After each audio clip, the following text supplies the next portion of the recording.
ኢትዮጵያ የምጣኔ ሀብቷን ለማሳደግ ከያዘቻቸው እቅዶች መካከል አንደኛውን ስንመለከት የማክሮ ኢኮኖሚክ ፖሊሲ ሪፎርም የምንለው ወይንም ማሻሻያዎችን ነው። ይሄ ባለፈው ዓመት ሐምሌ እንደ አውሮፓውያን አቆጣጠር 2024 ላይ ሲሆን የተያዘው እነዚህን ማሻሻያዎች በሶስት ነገሮች ላይ አተኩሮ ነው እየተሰራ ያለው። አንደኛ የውጭ ምንዛሪ ፍሰትን ማስተካከል፣ ሌላ የሞኔታሪ ፖሊሲዎች ወይም የገንዘብ ፖሊሲዎችን የበለጠ ማዘመን እና ደግሞ ዋጋ ግሽበትን እንዴት እንቆጣጠር የሚሉትን ነገሮች እነዚህ ሶስት ነገሮች ላይ በማተኮር የተለያዩ አይነት ሪፎርሞችን በመስራት ሂደቶች ወይም ማስተካከያ ነገሮች እየተቀመጡ ነው። አነስተኛ ነገሮችን ወይም ማይክሮ ደረጃ ላይ የምናስተካክላቸው ነገሮች አሉ። ከምንም በላይ ግን በማክሮ ደረጃ ወይንም በትልልቅ የምጣኔ ሀብት ፖሊሲዎች ደረጃ ከመቅረጽ አንጻር ትልልቅ ስራዎች መሰራት አለባቸው።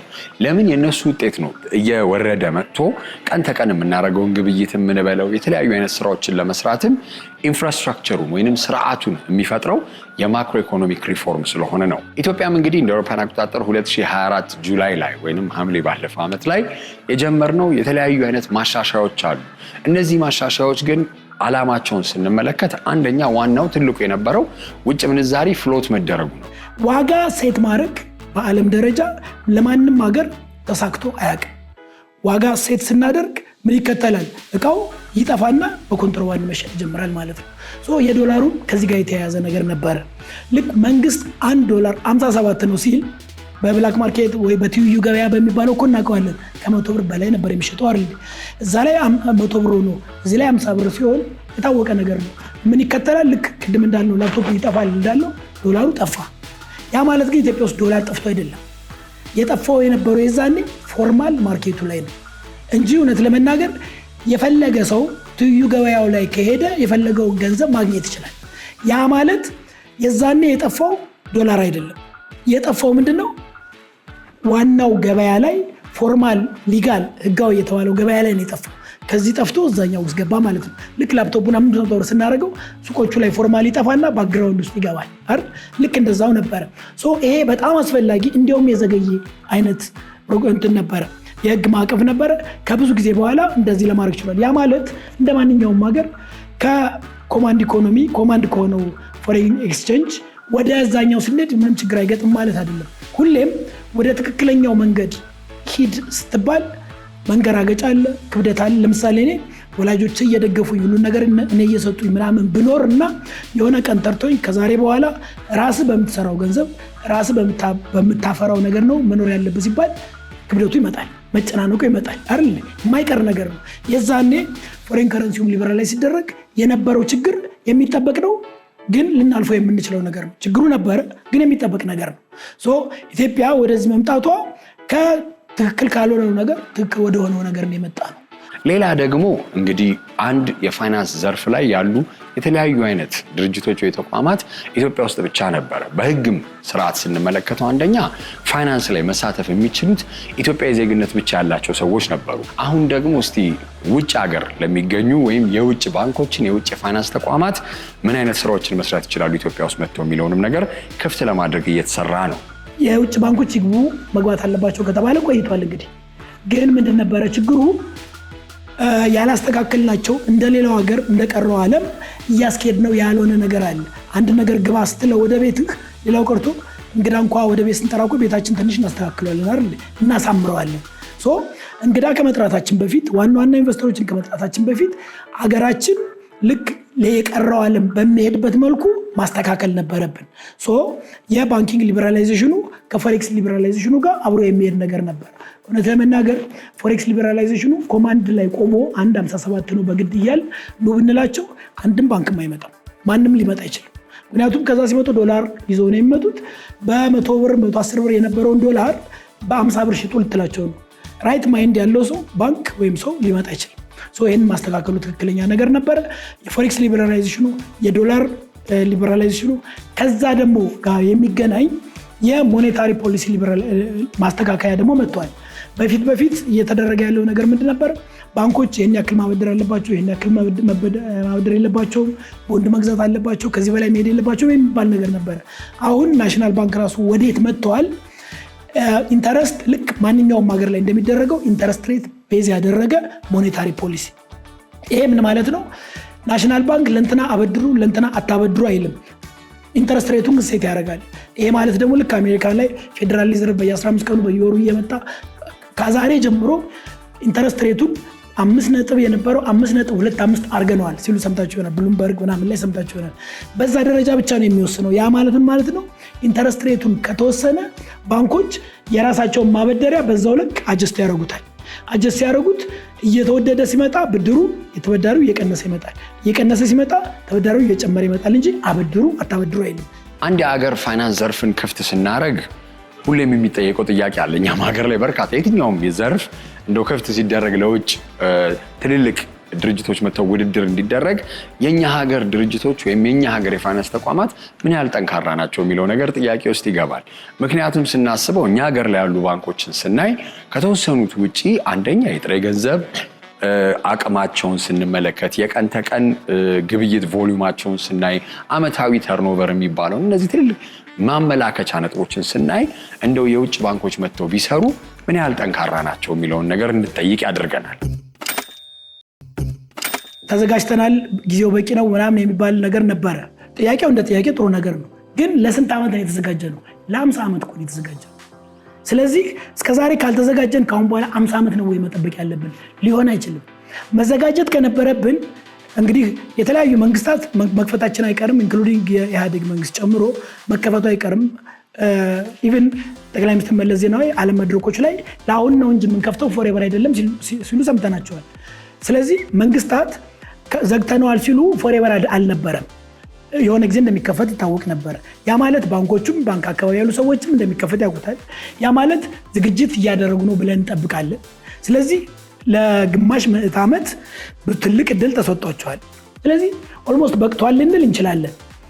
ከዚህ ጋር ተወዳድሮ ደግሞ ሁለተኛው አካል ብዙ ሰው ደግሞ ማስተካከል ያለበት አስተሳሰብ፣ እኛ የባንክ ሴክተሩን ከፍተናል ስንል ዓለም ላይ ያሉ በጣም የምናውቃቸው ትላልቆቹ ባንኮች ደስ ብሏቸው እየተሯሯጡ እየተጋፉ ይመጣሉ ማለት ደግሞ አይደለም። ስለዚህ በጣም ኤክስፔክት የምናደርገው እነማንን ነው ስንል ሪጂናል ባንኮች፣ የጎረቤት ሀገር ባንኮች ምናምን የሚመጡት ምናልባት የኢትዮጵያ ኢኮኖሚ ሊያድግ ይችላል፣ ከአፍሪካ ደግሞ በህዝብ ብዛትም በስፋትም በጣም ትልቅ ናቸው ምናምን ካሉ ምናልባት ተለቅ ያሉት ሪጂናል እንኳ ቢመጡ ከባንኮቹ ጋር መወዳደር ሳይሆን ሌላ ነገር ይፈጥሩና በንግድ ሆልሴልና ሪቴል የሚባል የጅምላ ሽያጭና የችርቻሮ ሽያጭ የሚባል ነገር አለ።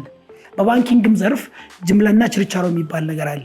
ምን ማለት ነው? አነስ ያሉ ባንኮች የእድገት ደረጃቸው ስለሆነ ለእኔ ለኢንዲቪጁዋልስ እያንዳንዱን ሰው እያሯሯጡ እየሰጡ ከዛ ደግሞ ሳይከፍል ሲቀር ቤቱን እየሸጡ ምናምን ያንን መሯሯጥ ማድረግ ይችላሉ። በጣም ትላልቅ ባንኮች ከእንደምን አይነት ግለሰብ ጋር ይሯሯጡ። ስለዚህ ወደ አንተ ጥያቄ ሲመጣ የኢትዮጵያ ባንኮች ተወዳዳሪ ናቸው ወይ ራሳቸውን አብቅተዋል ወይ ሲባል የሚመጣው ተወዳዳሪ ያን ያክል ከነሱ በጣም የተለቀ አይደለም። የተሻለ ሊሆን ይችላል፣ የተሻለ ነው፣ ግን ከሪጂናሊ ከአፍሪካ አካባቢ የሚመጡ ባንኮች ነው ተብሎ የሚጠበቀው። ምናልባት በዓለም ደረጃ ግሎባሊ ትላልቆቹ ደፍረው ከመጡ የሚያደርጉት ሪቴል ባንኪንግ ሳይሆን ሆልሴል ባንኪንግ ላይ ስለሆነ የኢትዮጵያ ባንኮች ያን ያክል የሚያሰጋቸው ነገር የለም። ሆኖም ግን ይሄ ነገር ተብሎ አይ የኛ ሀገር ባንኮች አነስተኞች ናቸው ወይ ለውድድር እንደው ብቁ ናቸው ብቁ አይደሉም የሚለውን ነገር ተትቶ እንዴት ነው የፋይናንስ ሊበራላይዝ ሲደረግ ወይም ነፃ ስናደርግ ምን አይነት ቅድመ ጥንቃቄዎች መደረግ አለባቸው ነው ዋናው ጥያቄ። አንደኛው ጥያቄ እስቲ አንድ የፋይናንስ ዘርፍ ውስጥ አሁን ኢትዮጵያን እንመለከት። እኛ ሀገር ያሉ ፕራይቬት ኮመርሻል ባንኮች አሉ፣ ንግድ ባንክ አለ። እነዚህ ምን ያህል ነው ተወዳዳሪ ሊሆኑ የሚችሉት ሳይሆን ዋነኛውም ደግሞ የሚነሳው ጥያቄ ምን አይነት ቅድመ ጥንቃቄዎች በብሔራዊ ባንክ የምንበለው በፋይናንስ ሚኒስትርም ምን አይነት ቅድመ ጥንቃቄዎች ተደርገው ነው ይህንን ነገር ማስተካከል የሚቻለው? ምክንያቱም ዋናው ነገር ኢኮኖሚ እድገትንም ማምጣት ቢሆን ሀገር ውስጥ ደግሞ ያሉ የፋይናንስ ተቋማትን በላቸው ባንኮችም በርካታ መልቲፋሴትድ የምንላቸውን አይነት ጥቅማ ጥቅሞች አሏቸው። ከጆብ ክሪኤሽን ወይም ስራ እድል ፈጠራ አንጻር ኢቭን ለጠቅላላ የሀገር ውስጥ ምርት የሚያደርጉት አስተዋጽኦ እነዚህ ነገሮች ስንመለከት ለነሱ እንደውም ጥንቃቄ መደረግ አለበት። በጣም ጥሩ። አሁን በመንግስት በኩል አንዳንዴ ምን አይነት ነገር አለ? የትንሽ ለውጥ ቀላል ነገር አይደለም። በተለይ ጥሩ ለውጥ መሰረታዊ ነገር ያመጣል የሚባል ለውጥ የሆነ የሚያናጋው ነገር አለ። አንዳንዴ እኔ በፊት ስለው የነበረው ዛሬ እናርገው ነገ እናርገው የሊበራላይዜሽኑ የ57 ብር ሲባል የነበረው ጀነሬሽን ይመጣል። የሚሻለው በጣም ጥሩ የሚባሉ ሀገሮች ምንድነው የሚያደርጉት? ችግር ካለ ችግሩን እኛ እንጋፈጠውና የሚቀጥለው ጀነሬሽን ጥሩ ነገር እናስተላልፍለት። አሁን የበፊቱ ጀነሬሽን ምናልባት የደርግ ላይ የነበረው ጀነሬሽን ለዚህኛው ጀነሬሽን የኮማንድ አይነት ኢኮኖሚ አስተላለፈ። እኛ ከዛ ተምረን ሊበራላይዝ ስናደርገው ችግር ይመጣል። ችግሩ እኛ ላይ ይሁን፣ እዚህኛው ጀነሬሽን ላይ ይሁን። ከተቸገርንም ከተራብንም እኛ እንራብ። የሚቀጥለው ጀነሬሽን የጠራ ነገር ይዞ እንሂድ። አሁን ለምሳሌ የዛሬ 30-40 ዓመት ይሄ ነገር ተቀርፎ ቢሆን እኔ እናንተ ስለዚህ እናወራ ነበር? በጣም ምራ እናወራ። ሄደን ማንም ሰው ሄዶ የሆነ የተፈቀደለት ሱቅ ዶላር ሲገዛ ኖርማል ነገር ነው አይደል? እኛ ላይ ግን የመጣው ነገር ምንድነው? በጣም የሚገርመኝ ሁሌም ወጣቶች የተማሩ ምናምን የሚባሉ ሰዎች ሊበራላይዝ ይደረጋል ሲባል ሽንጣቸውን ገተው፣ አንዳንዴ በጣም እንደው የሚገርመኝ ኢኮኖሚክስ የተማሩ ሰዎች ከዚህ እኮ ምንም አማራጭ የለም። እኔ በኢኮኖሚክስ በማርኬት ሌድ ከሆነ ትሬዲንግ ውጪ የማውቀው ነገር የለም። እንደ ኢኮኖሚክስ there is a supply there is a demand ዜን በሁለቱ መካከል ፕራይስ ይወሰናል። በዚህ መሰረት ይሄዳል። ከዚህ ውጭ ትምህርት ተምሬም አላውቅም፣ ሰምቼም አላውቅም።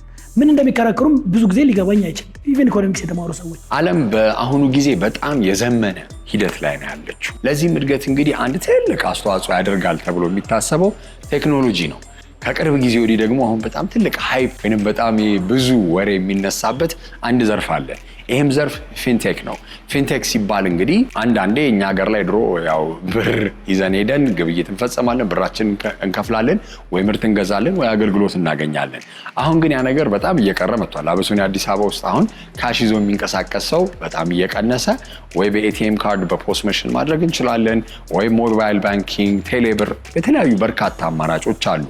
እነዚህን አማራጮች ስናይ እንግዲህ ቴክኖሎጂ ምን ያህል እያዘመነው ነው የሚለውን ነገር ስናይ አንዳንድ ደግሞ ትልልቅ ባለድርሻ አካላት የምንላቸው እንደነ ቪዛ ካርድ እንችላለን። እዚህም ሀገር ውስጥ ደግሞ ያሉ ፊንቴክ ካምፓኒዎች አሪፍ ፔይ፣ ሳንቲም ፔይ፣ እነዚህ ነገሮች ስናስብ እነዚህ ምን ያህል ለውጡን ያግዙታል የሚለውን ነገር እናደርጋለን።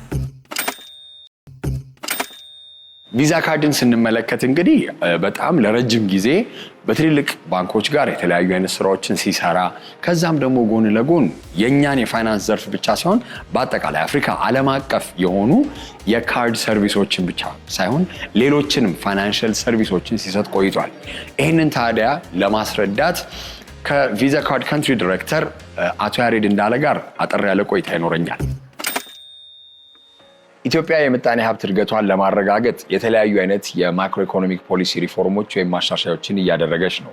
ከባለፈው እንደ አውሮፓውያን አቆጣጠር ጁላይ 2024 ጀምሮ የተለያዩ ለውጦችን በማድረግ ውጭ ምንዛሪ ላይ በነፃ ገበያ መገበያየትን፣ ኢንፍሌሽን ላይ የተለያዩ ስራዎችን ከዛም ደግሞ የፋይናንስ ዘርፋችንን ለማዘመን ለተለያዩ የውጭ ባንኮችም የውጭ ዜጎችም ክፍት የማድረግ ሙከራ ስራዎች እየተሰሩ ነው። ይሄ እንግዲህ የሚያስነሳው መጀመሪያ እንግዲህን ላስተዋውቅ። አቶ ያሬድ የቪዛ ካርድ ካንትሪ ዳይሬክተር፣ እንኳን መጀመሪያ ጊዜህን ሰጥተህን እዚህ በመምጣት በጣም አመሰግናለሁ። እንግዲህ የፋይናንስ ዘርፍን ስናነሳ በተለያዩ መንገዶች ክፍት ሲሆን ለውጭ ባንኮችም እንበል ለውጭ ዜጎችም የሚነሱ ኮንሰርኖች ይኖራሉ። የኛ ሀገር ባንኮች ጠንካራ ናቸው፣ ጠንካራ አይደሉም የሚለውን ነገር ወደ ጎን እናደርግና ውድድሩ ራሱ በራሱ መምጣቱ የተለያዩ አስፔክቶች ይኖሩታል። ለውድድር የኛ ሀገር ባንኮች በምን መልኩ መዘጋጀት አለባቸው ነው? ፍርሃቱ አለ የለም? እንግዲህ ጥያቄው ሌላ ሆኖ ሳለ ቴንክ ዩ ፎር ሃቪንግ ሚ። እንዲሁ በድጋሚ ስለተገናኘ በጣም ደስ ብሎኛል። እኔም እንደዛ። ግን ጥያቄው ላይ ስመጣ ምን ያህል እየተዘጋጁ ነው የሚለው ማለት ነው። ይሄ እንግዲህ ከዚህ በፊት ብዙ አውርተናል። ስለዚህ በጣም ኢትስ አ ጉድ ኦፖርቹኒቲ፣ ጥሩ አጋጣሚ ነው ለሁላችንም። ይዞ የሚመጣው ቤኔፊት አለ፣ አብሮ የሚመጣውም ቻሌንጆች ኦር ኮምፒቲሽን፣ ቻሌንጅ ሳይሆን ይዞ የሚመጣውም ኮምፒቲሽን አለ። አት ዘ ኤንድ ኦፍ ዘ ዴይ ይሄ መሆኑ በተለይ ለኢንድ ዩዘሩ ለተጠቃሚው በጣም አስፈላጊ ነው። ምክንያቱም ከተለያየ አንግል እኛ እስከዛሬ ድረስ የሄድንበት የባንኪንግ ኢምፕሊሜንቴሽን አለ። አሁን እንዴት ነው ባንኮች ከስተመሮቻቸውን የሚደርሱት የሚለውን ነገር ብዙ ጊዜ አውርተናል። ስለ ክሬዲት አቬይላቢሊቲ፣ ፋይናንሻል ኢንክሉዥን ምን ያህል ነው ያለው ጋፕ፣ የቱ ላይ ነው ብዙ ጊዜ ፋይናንሻል ኢንክሉዥን የነበረው፣ አሁን ያለው ሁኔታ የሚለውን ብዙ ነገር አውርተናል እና እነዚህ ነገሮች ቼንጅ ያደርጋሉ። እነዛ ቻሌንጆች በማሚን ላይ የኢንተርናሽናል ፕሌየርስ መጥተው ኢትዮጵያ ላይ ኦፕሬት ማድረግ በሚጀምሩ ጊዜ የባንኮቻችን ማስተካከል ያሉባቸው ነገሮች አሉ። እየተስተካከሉም ነው። ባይዘው በጣም ብዙ ለውጥ አለ። ኢን ዘ ላስት 2 years 3 years ያየነውን ለውጥ አይተሃል። በተለይ ይሄ ፋይናንሻል ኢንክሉዥን ላይ ድሮ ሁሌ የምናነሳው ፖይንት ትዝ ይልሃል። እስከዛሬ ድረስ እኮ የተሰጠው ሎን 350 ሺህ ህዝብ ብቻ ነው 129 ሚሊዮን ወይም 120 ሚሊዮን ህዝብ ባለበት ሀገር ምናምን ነው ማለት ነው። ሰዎች ያገኛሉ ይሆናል የምንለው ማለት ነው። it is a problem, it was a problem። አሁን ግን እሱም እየተቀረፈ ነው ያለው። that means ስለዚህ እነዚህ ነገሮችን ያነቃቃል። አሁን ባንኮቻችን የካፒታላቸውን በደንብ ቢፋፕ አድርገው የሚጠበቅባቸውን አሟልተው በመጠበቅ ደረጃ በፖሊሲም ደረጃ ብዙ የተሻሻሉ ነገሮች አሉ። እነዛ ነገሮች ሼፕ አፕ እንዲያደርጉ አድርጓቸዋል። ስለዚህ ምንድነው ማድረግ ያለባቸው የሚለውን ሳይ እኔ እንግዲህ ካለኝ ሊሚትድ ኤክስፒሪየንስ ስነሳ የመጀመሪያው ነገር ምንድነው ካፓሲቲ ቢልዲንግ ላይ መሰራት አለበት ብዬ አስባለሁ። ካፓሲቲ ቢልዲንግ ስንል ከብዙ አንግል ነው ራይት። ያው እንደተባለው ካፒታል ማስተካከል የመሳሰሉት እንዳሉ ሆነው ሂውማን ካፒታል ላይ በደንብ መሰራት አለበት ብዬ አስባለሁ። ባንኮች የራሳቸው ዴዲኬትድ የሆነ ለትሬኒንግ እና ለእንትን ካፓሲቲ ቢልዲንግ የሚያዘጋጁት ራሱን የቻለ ፈንድ አላቸው። ስለዚህ ያንን ፈንድ ኢፌክቲቭሊ ስታፎቻቸውን ሰርቲፋይ በማድረግ ኢንተርናሽናል ኤክስፒሪየንሶችን እንዲያገኙ እንዲሁም ደግሞ ኢንተርናሽናል ሰርቲፊኬሽኖችን እንዲያገኙ በማድረግ ደንበኞቻችን የሚያስተናግዱትን እና ዴይሊ አክቲቪቲውን ኦፕሬሽኑን ራን የሚያደርጉትን ልጆች በእውቀትና በኤክስፖዠር ካፒታላይዝ ማብቃት በጣም ኢምፖርታንት ነው የመጀመሪያው። ቀጥሎ ማንሳት የምፈልገው የዲጂታል ካፓሲቲያቸው ጥያቄ የሌለው መልስ ነው። በጣም ምንም ማለት አሁንም እያደረግን ያለ ነው። ባይዘዊ ተመልከት the last 5 years ላይ ሀፕን ያደረገው የዲጂታል ትራንስፎርሜሽን በባንኮች ደረጃ ከፍተኛ ነው። in the last 10 years ብቻ የፋይናንሻል ኢንክሉዥናችን ኦልሞስት 45% ደርሷል። አሁን ባንክ አካውንት ያለው ሰው ወይም ደግሞ ዋሌት ተደራሽነቱ 45 is a big progress። ይሄ ባለበት ሁኔታ ግን የዲጂታል ትራንስፎርሜሽን የዲጂታላይዜሽኑ ደግሞ በጣም ኪ ነው። ከዚህ በፊት አውርተናል። ዲጂታላይዜሽን ወይም ደግሞ ዲጂታል ባንኪንግን ማስፋት ላይ ብዙ ቻሌንጅ ነበረብን ከዚህ በፊት 10 years ምናምን I'm also part of it። አሁን ግን ተመልከት እያንዳንዱ ባንክ የራሱ የዲጂታል አፖች አሉት። ባይኖረው ራሱ ፓርትነር እያደረገ እየሰራ ነው ያለው ማለት ነው። እዛ ላይ በጣም ኪ መሆን አለበት። ለምንድነው ዲጂታሊ ካፔብል መሆን ያለባቸው ብለን የምናስበው? ተደራሽነትን በከፍተኛ ሁኔታ ቡስት ለማድረግ ዲጂታላይዜሽን ምንም በቃ አማራጭ የሌለው ኦልተርኔቲቭ ነው። እኔ ወደ በኋላ ላይ አስተዋጽኦ ምን ይሆናል የሚለውን ነገር ልጠይቅ ስለነበር አሁን በዚሁ እየመለስክ ነው። ስለዚህ ዲጂታላይዜሽኑ በጣም ኢምፖርታንት ነው። that means እንደምታየው ነው። አሁን እኮ በቅርብ ጊዜ እያየህ ነው አይደለ? በኮኦፐሬቲቭ ባንክ ኦፍ ኦሮሚያ፣ በኢትዮ ቴሌኮም፣ በተለያዩ ባንኮች እንወጋገን የዲጂታል ከክፍያ ጋር አብረው ሆነው የዲጂታል ሌንዲንግ is one of the things that we talk about right now አይደል? እናንተ ከ3 ዓመት በፊት እኮ አሁን ያለንን 4 ሚሊዮን ህዝብ በኤስኤምኢስ 4 ሚሊዮን ተጠቃሚዎች ዲጂታሊ ኢኔብልድ በሆነ መንገድ ሎን አግኝተው ቢዝነሳቸውን ራን እያደረጉ ነው የሚለውን ምናስበት ጊዜ አልነበረም። አሁን ግን በዛ ደረጃ ነው እያልን እስከ 40 ቢሊዮን ብር ድረስ አሁን ዲስበርስ ተደርጓል። እንዴት ላይፋቸው እንደተቀየረም ብዙ ጊዜ አውርተናል አይደለ? እነዚህ ዲጂታል ሌንዲንጎችን ተጠቅሞ ቡና ቸርቻሪነት ተነስቶ የራሳቸው ትልልቅ ቢዝነስ ያመጡ ሰዎች አሉ። this is what we mean by effective ተደራሽነት ማለት ነው። ስለዚህ በዚህ ብቻ አይደለም። ሞር ዲጂታይዝድ በሆንክ ቁጥር ፕሮዳክትህም ኢኖቬቲቭ እየሆንክ ትሄዳለህ ማለት ነው። እዚሁ ላይ ነው የሚመሰረተው ሌሎቹም ሪኮማንዴሽኖች ማለት ነው። ሌላ ደግሞ ከሚመጡት ጋር ኮምፒታንት ሆነው ለመገኘት ከኛ ባንኮች የተሻለ የኛን የህዝብ ኒድ የሚያውቅ ማንም የለም።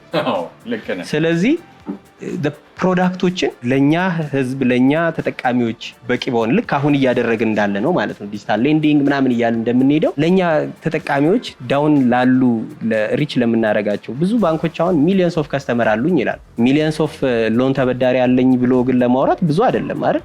ስለዚህ እንደነዚህ አይነት ፕሮዳክቶችን በቂ የሆኑ ፕሮዳክቶችን ክሬት እያደረጉ በሱ ነው ቢት ልናረግ የምንችለውን ብዬ የማስበው ማለት ነው። እታች በየበሰፈራችን ያሉ ሱቆች እኮ አሉ። የነሱ ኒድ ምንድነው? የኛን ታች ሰፈር ያሉትን ሱቆች ከኛ ባንኮች የተሻለ የውጭ ባንክ አያውቃቸውም። ስለዚህ እነሱ ጋር ተደራሽነታችንን በማስፋት የፕሮዳክቶቻችንን ዩኒክ ቱ the need of the customers በማድረግ ቢት ማድረግ እንችላለን። በዛ ላይ መዘጋጀት አለብን። እዛ ላይ የፕሮዳክት ክሪኤሽናችን ላይ መሰራት አለበት ማለት ነው። ሌላው ከስተመር ኤክስፒሪየንስ እንደ ድሮ መቼም እየሄድን እየተሰለፍን ትኬት እየቆረጥን ከሆነ ቢት አናረግም። አሁን የከስተመር ኤክስፒሪየንስ እና ከስተመር ማኔጅመንታችን መቀየር መቻል አለበት። ባንክ ላይ ሄደህ አይ ዛሬ እኮ ይሄን ያህል ልሰጥህ አልችልም እየተባልክ መሆን የለበትም። አይ ኖ ዌር ዛት ካምስ ፍሮም ከየት እንደሚመጣ እናውቃለን። ችግሮቹ፣ ፕሮብሌሞቹ፣ ቻሌንጆቹ እናውቃለን። ግን ሃው ዱ ዊ ማኔጅ them? እኛ እኮ የኛ ባንኮች አሁን በጣም ኮምፒታንት ሆነው እንዳልከው የመጣውን ነገር መቋቋም የሚችሉት የከስተመር ኤክስፒሪየንሳችን ላይ ያለን እንትን በደንብ መሰራት አለበት እዛ ላይ። እሺ እስቲ ወደ ቪዛ እንምጣና ቪዛ ለረጅም ጊዜ የኢትዮጵያ ፋይናንስ ዘርፍ ውስጥ አለ። እንደው ከካርድ ኢሹወርነት በዘለለ ከጀርባ ደግሞ በርካታ የሆኑ ባክኤንድ ላይ የሚሰጡ አገልግሎቶች አሉ። እስቲ እንዴት ነው አሁን እንደዚህ አይነት ለውጦች ሲመጡ እናንተ ራሳችሁን እንዴት ሪፖዚሽን ልበለው ለቦታው ላይ ለማስቀመጥ ወይም ከተለያዩ ፓርትነርሺፖች አንፃር ምን አይነት ስራዎች እየሰራችሁ ነው? እንደ ቪዛ ያው ቪዛ ኢትዮጵያ ውስጥ 20 ዓመት ኦልሞስት አልፎታል ማለት ይቻላል አይደለ? ሰርቪስ መስጠት ከጀመረና እንዴት ነው እየተዘጋጃችሁ ያላችሁት ለዚህ ላለው ቼንጅ? እኛ ስንዘጋጅ አክቹሊ ኖት ኦንሊ ቢኮዝ አዳዲስ ባንኮችና ሌሎች ይመጣሉ በሚለው ሳይሆን የኢትዮጵያ የባንኪንግ ኢንዱስትሪ እና የፋይናንሻል ሴክተሩ የላስት 3-4 ይርስ ዳይናሚዝም አሜዚንግ ነው አይደለ? ፖሊሲ ቼንጆች ነበሩ። እንደገና ደግሞ አሁንም ቢኮዝ ኦፍ ዛሬ ልናወራበት የተገናኘ ነው አንዱ ቼንጅ is one of the reasons why ይህንን ዳይናሚዝም ክሬት ያደረገው ማለት ነው። ቢኮዝ እነዚህ ነገሮች ሀፕን እያደረጉ ስለሆነ ከዚህ በፊት ከነበረን የቀረቤታ የተሻለ ድሮ የቪዛ እንትን ምንድን ነበር የነበረው? ባንኮቻችን የቪዛ ላይሰንስ ይወስዳሉ። ቪዛ ካርድ ኢሹ የማድረግ እና ቪዛ ካርድ የመቀበል እንዲሁም ሌሎች ኔትወርኮች የሚሰጡትንም የፔመንት ሜካኒዝም በካርድ የሚመጣ የመቀበል አቅም እንዲኖራቸው ኮምፓቲቢሊቲ ኢንፍራስትራክቸሩን መስጠትና ከዛ በኋላ እንትን ማለት ነው። አሁን ግን we are closer to the banks, closer in a sense instead of እንደ ድሮ ላይሰንስ ሰጥተን ባንኮቹ የሆነ ደረጃ ላይ ደርሰው በዛ ደረጃቸው የሚመጠናቸውን ፕሮዳክት እስኪጠይቁ ድረስ አይደለም እንጠብቃቸው። አሁን we are going to the banks and investing into their technology and infrastructure and ambition and bringing them up. አሁን let me not wait for you to grow and come to me and ask me በዚህ በደረጃ ልክ የሚያስፈልግህን ፕሮዳክት ኤንድ ሰርቪስስ ከምትጠይቀኝ ሄደን ኢንተርናሽናል ፔመንት ላይ የሚያድጉበትን ያላቸውን የፔመንት ኢንፍራስትራክቸር የሚያሳድጉበትን ዲጂታል ትራንስፎርሜሽን ካርድ ላይ ብቻ አይደለም የዲጂታል ፔመንት ኤኒ ዲጂታል ፔመንት ላይ የሚያሳድጉበትን አፕሮች ፕሮፖዛሎች አብረን እያቀረብን ቢኮዝ እነሱ በፔመንት ኢንፍራስትራክቸር እና አቅማቸው ሲያድጉ ነው ቪዛም የቪዛ ቢዝነስ አብሮ የሚያድገውና ያንን አፕሮች በመቀየር አሁን we are more closer to the banks። ድሮ ላይሰንስ ነበር የምንሰጠው፣ አሁን ግን ዲል ነው የምንሰጠው፣ ፕሮፖዛል ነው የምንሰጠው፣ ኢንሰንቲቭ ነው የምንሰጠው።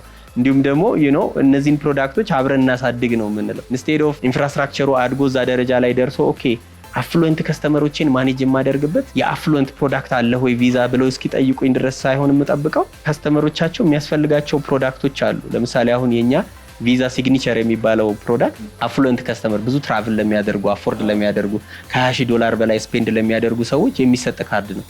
ያንን ካርድ የያዘ ሰው ለምሳሌ whether you have a business class ticket or economic class ticket የትኛውም ብዙ የኤርፖርቶች ላይ ስትሄድ የላውንጅ አክሰስ ይኖርሃል፣ ኮንሰሬጅ አክሰስ ይኖርሃል፣ ቀጥታ በቃ ካርድ በማሳየት ያደርስልሃል ማለት ነው። እንደገና ደግሞ ኢቭን ካርድህን ራሱ ሉዝ ብታደርግ በዛው ቀን በ2 ሰዓት ውስጥ ካርድ ከዛ አገር ካለ ባንክ ጋር የቪዛ ካርድ ካምፓኒ ጋር በራሱ የራስህን ካርድ የሲቪን ካርድ ከሆነ ይዘህ ሄድከው የራስህን ሲቪን ካርድ ፕሪንት ተደርጎ ያለበት ሆቴል ድረስ የሚመጣ ሞር ሰርቪሶች ያሉት የአፍሉዌንት ፕሮዳክቶች ምናምን እነሱን ነገሮች ባንኮቻችን ኦኬ ይሄ እኮ ያስፈልግኝ አሁን እዛ ደርሻለሁ እስኪሉኝ ከምጠብቅ ሄድና ይሄንን እንደዚህ አይነት ከስተመሮቻችሁ እንዲህ አይነት ዳታ አላችሁና እንደዚህ አይነት ግሮዝ ያላቸው ከስተመሮች ይታዩናል። we don't know them because የከስተመር ዳታ አናውቅም እኛ፣ ባንኩ ነው የሚያውቀው፣ ካርዶቹና ትራንዛክሽኑን ነው የምናውቀው እና እነዚህን እንዲያደርገን እናሳድግና ያንን ለማሳደግ የሚያስፈልገው የኢንፍራስትራክቸር ላይ ደግሞ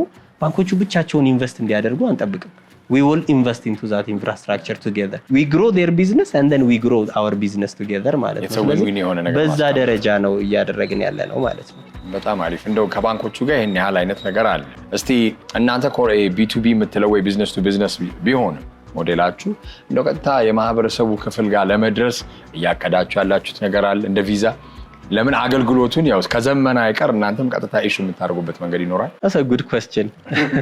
Recently ደግሞ በጣም እየሰራንበት ያለ ነገር ስለሆነ ነውና ለምሳሌ እንደ ኢትዮ ቴሌኮም ወይም እንደ ሳፋሪኮም ቀጥታ ለከስተመሩ አፕሊኬሽኑን አውርዶ የሚጠቀምበት ፕሮዳክት የለን። እኛ የምንሰጠው የኢንፍራስትራክቸር፣ የኔትወርክ፣ የቴክኖሎጂ፣ የሰርቪሶች በጠቅላላ ለባንኮቹ ነው የምንሰጠው።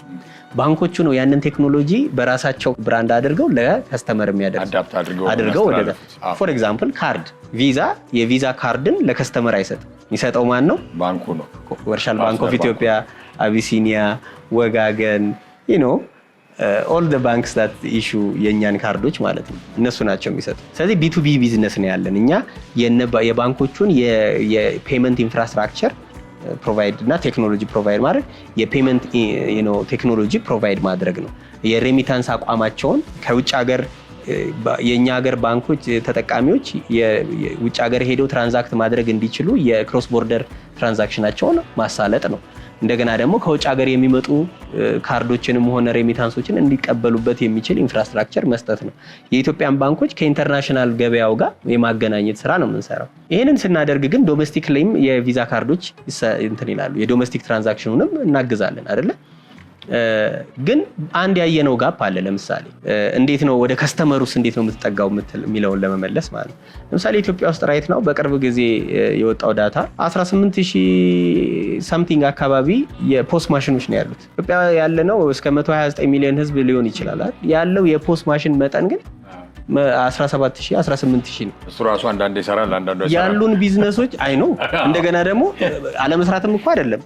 አንድ መርቻንት ላይ 4 አይነት ፖስት ሁሉ ይቀመጣል። የተለያየ የአራት ባንክ it's a waste of resource አይደል? ልክ ነው። እና እነዚህ ነገሮች እንዴት ነው ሰፖርት የምናደርገው? አሁንም ባንኮቹ ያንን ነገር እስኪቀርፉ መጠበቅ ይቻላል which is a long way or ዳይሬክትሊ ሄዶ ኢምፓክት ማድረግ ያንን ፕሮብሌም ሶልቭ ማድረግም ይቻላል። ያንን ፕሮብሌም ሶልቭ ለማድረግ እዛ ጋፕ ላይ የሚሰሩ ፊንቴኮች አሉ። ለምሳሌ ሳንቲም ፔይ እና አሪፍ ፔይ እና ቻፓ ካቻ ምንላቸው ወደ ከስተመሩ ድረስ ወደ ታች የወረዱ በተለይ አሪፍ ፔይ እና ሳንቲም ፔይ የፖስት ማሽኖችን ወይም ደግሞ መልቲፕል ሬል የሚቀበሉ ፔመንት የሚቀበሉ ፕሮዳክቶችን ወደ መሬት ለማውረድ ይሞክራሉ። እዚህ ከነሱ ጋር ፓርትነር በማድረግ የነሱን አቅም በማሳደግ የኢትዮጵያ ላይ ያለውን የፔመንት መቀበያ ኢንፍራስትራክቸር የማሳደግ ስራ ነው። ይሄ ቀጥታ ከባንክ ጋር የምንሰራው ስራ አይደለም፣ ከፊንቴኮች ጋር እየሰራ ምክንያቱም የኢትዮጵያ ላይ ያለውን የ18000 ፖስት በአመት ውስጥ 36000 ፖስት በማድረስ የባንኮቹንም የትራንዛክሽን የማስተናገድ አቅም እንጨምራለን፣ የመርቻንቶቹንም ደግሞ የዲጂታል ትራንዛክሽን የመቀበል አቅም እንጨምራለን። ደግሞ የምናስተላልፋቸው ፖስቶች ካርድ ብቻ የሚቀበሉ አይደሉም፣ መልቲ ሬል የሆኑ ፖስቶች ናቸው አይደለ?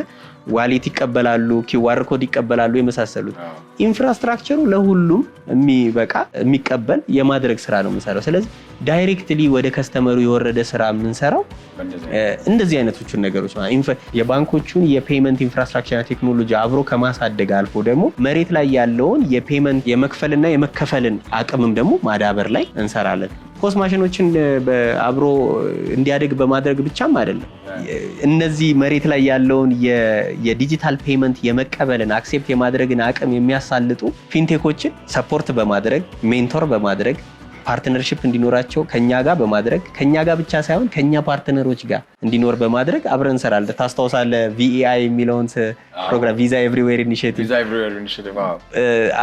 እነዚህን ፊንቴኮች አወዳድርን ሸልመን ከዛ ደግሞ ካቻ ነበር ያሸነፈው። ካቻ